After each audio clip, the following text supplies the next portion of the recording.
Olá, meus amigos, minhas amigas, boa tarde, eu espero que vocês estejam bem. Ontem, acompanhando a leva de calamidades que tem preenchido a pauta dos noticiários, né? Que vem desde ocupações de terras indígenas para exploração de garimpos, passando por nuvens de fumaça sobre a cidade de São Paulo, atribuídas a incêndios na região centro-oeste e Amazônia, né? Ou a morte de crianças nas comunidades do Rio de Janeiro, granadas sendo jogadas, né? Tudo por conta de uma política de segurança que, a meu ver, não é apenas equivocada, mas assassina.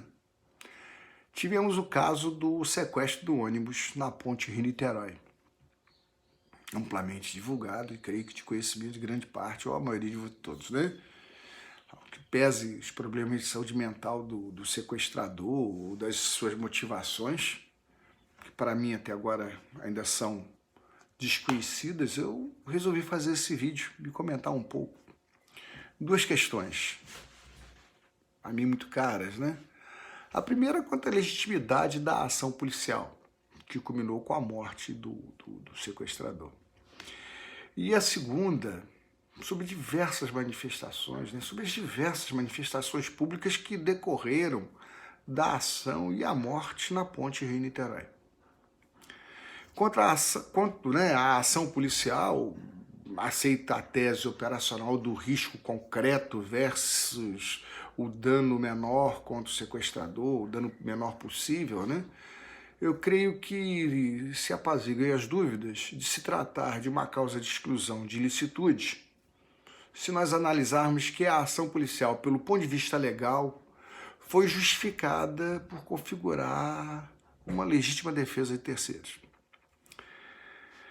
A legítima defesa tem previsão no Código Penal, lá no artigo 23, e, como falei, a causa de afastamento da ilicitude, ou seja, embora a ação aparente prática de um crime, a morte de outra pessoa, né, de regra um homicídio em outra circunstância, ou circunstâncias, ela se torna lícita e justificada.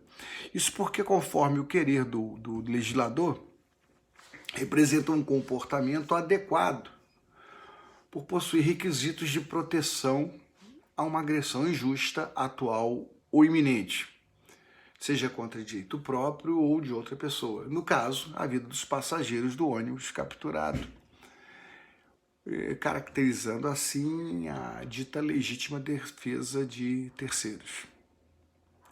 Ainda que no mesmo artigo 23 exista a necessidade de que essa defesa se dê dentro de limites, parâmetros necessários, moderados, ou seja, sem que os meios e os modos para que essa defesa seja exagerada ou desproporcional ao crime em curso, né?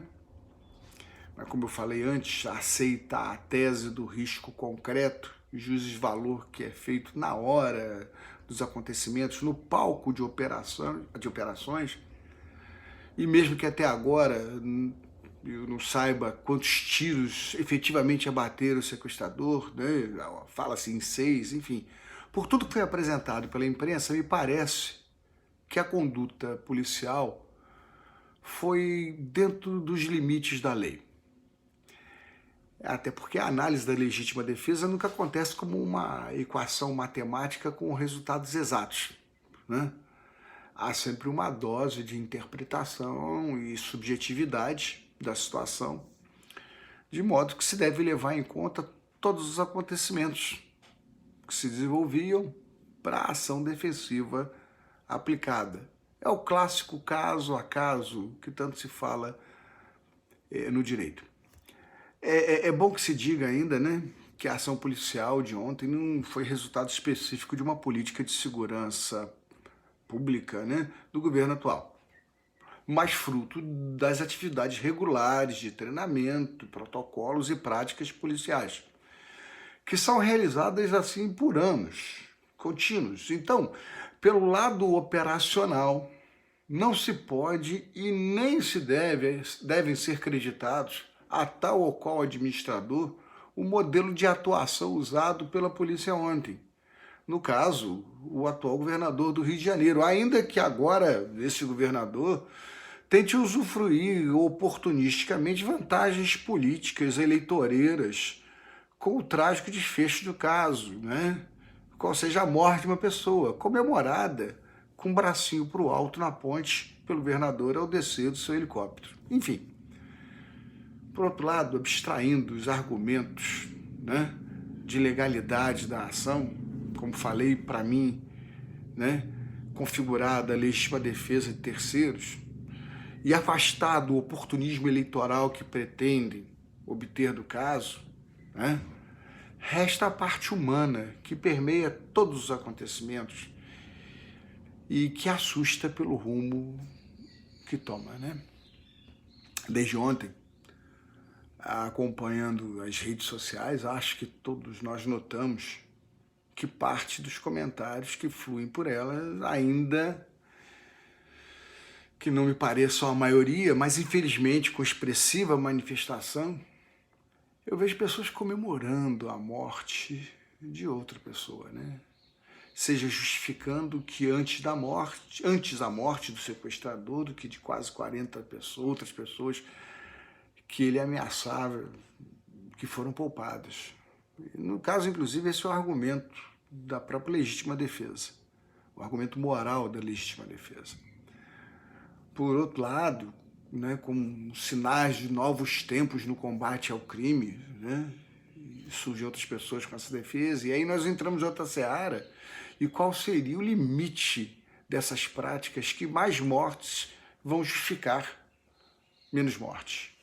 Nessa invocação comemorativa, há até aqueles que buscam nos textos religiosos as razões que autorizem ou justifiquem que se comemore aquela morte, o que é trágico, sob qualquer argumento que se pretenda. Pessoalmente, eu não conheço nenhuma religião que tenha o ódio, a vingança como princípio. É como se diz todo dia, quando achamos que estamos no fundo do poço, sempre aparece alguém para cavar mais 1 metro e causar uma decepção ainda maior. Mas, para finalizar meu comentário, e talvez seja esse o real motivo dele no final das contas, eu confesso que eu tenho medo desse círculo autorreferencial negativo. Violência como solução para a violência e mais violência para as novas violências que virão.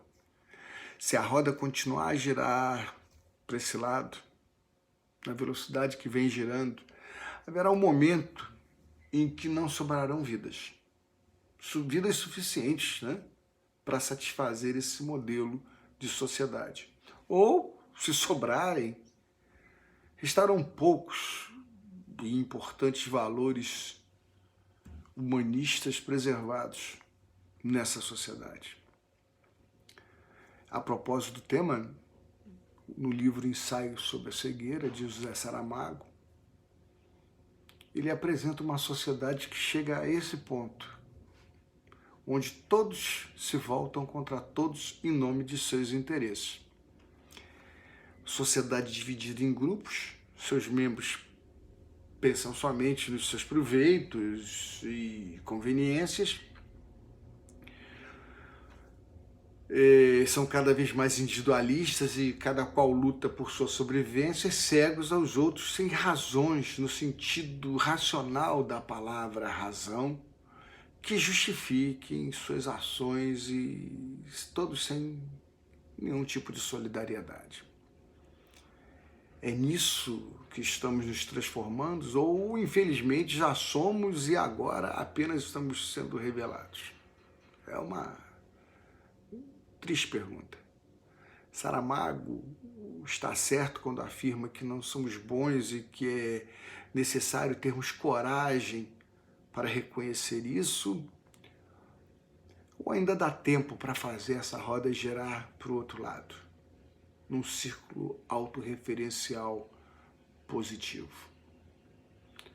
São as questões que trago à reflexão dos amigos, né?